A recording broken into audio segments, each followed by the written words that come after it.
Murakoze ko umwanya wo kuvuga mukarwa bise ndayambaje yaguye kuri football training center Kabgayi. Uno munsi hari abakinnyi baje kudusura kandi nabishimiye cyane, badutojeje neza, batojeje gufunga baro, kugira ubumenyi bwinshi cyane, kandi ndifuza ko tuzageraho nabo bageze kandi tukaharenga. Rero icyo nshaka kubamenyesha ni uko ikipe dukinana y'abana niyo dushaka kuzageraho abandi bageze, natwe bazajya batubwa mu bakinnyi bakuze cyane, natwe bazajya badufana. Murakoze kumwe ijambo. Nitwa Amarangamutima Iyani, ni kapiteni w'abana bari munsi y'imyaka 10.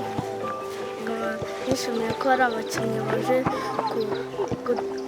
kutwigisha utuntu dukeya tukazagenda mu makipe atandukanye. Murakoze. Amazina yanjye banyita Gisabageza Brian, ntuye hano muri Muhanga. Icyo nifuzaga kubamenyesha ni uko hano dukina neza kandi ababishaka nabo bazaza tugakina, ndetse nishimiye yuko hari n'abakinnyi baje kudusura banyuze hano, ndetse nifuza ko twazagera ku rwego rwabo tukanarurenga. Murakoze. Nitwa Kennedy, nkaba nyina muri Bosco Kabgayi, nkaba nyina mu cyiciro cy'abana batarengeje imyaka 10. nkaba nishimiye ku bakinnyi baje kudusura baturutse mu makipe atandukanye, abakira muri viziyo cyangwa muri reyo. nkaba nishimiye, nkaba nshaka nawe kugera nko ku rwego rwabo banarurenga. Murakoze. Nitwa Manzi Gift, nyina mu cyiciro cy'abana batarengeje imyaka 10. kuba twasuwe n'abashyitsi bakina mu makipe atandukanye byanyunguye kumenya ukuntu dukina. Hari ibyo twari tuzi batwongereyeho ubundi bumenyi, bakaba batwigishije uburyo twakora konduite, gushorera, gutanga pase, gushota n'ibindi.